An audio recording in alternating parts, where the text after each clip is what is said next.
এক নাম্বার জ্ঞানবান হওয়া। অজ্ঞানের উপর কি নয়, কুরবানি ওয়াজিব নয়। পাগল মাতাল সে কোনো কিছু বোঝে না, তার উপর কুরবানি দেওয়া ওয়াজিব নয়। দুই নাম্বার, যে ব্যক্তি কুরবানি দিবে সে প্রাপ্তবয়স্ক হতে হবে। সে কি হতে হবে? নাবালকের উপর কুরবানি দেওয়া ওয়াজিব নয়। তিন নম্বর, ব্যক্তিটা স্বাধীন হতে হবে।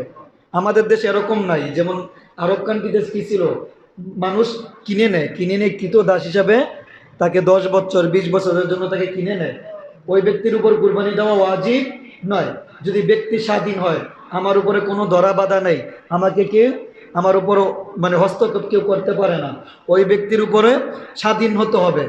চতুর্থ নম্বর, ব্যক্তিটা মুকিম হতে হবে, অর্থাৎ মুসাফিরের উপর কুরবানি ওয়াজিব নয়। মুসাফিরের উপর কুরবানি ওয়াজিব নয়। পঞ্চম নম্বর, ব্যক্তিটা মুসলিম হতে হবে।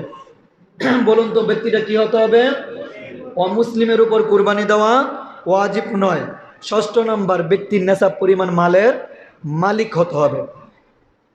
তাহলে আমরা কুরবানি যে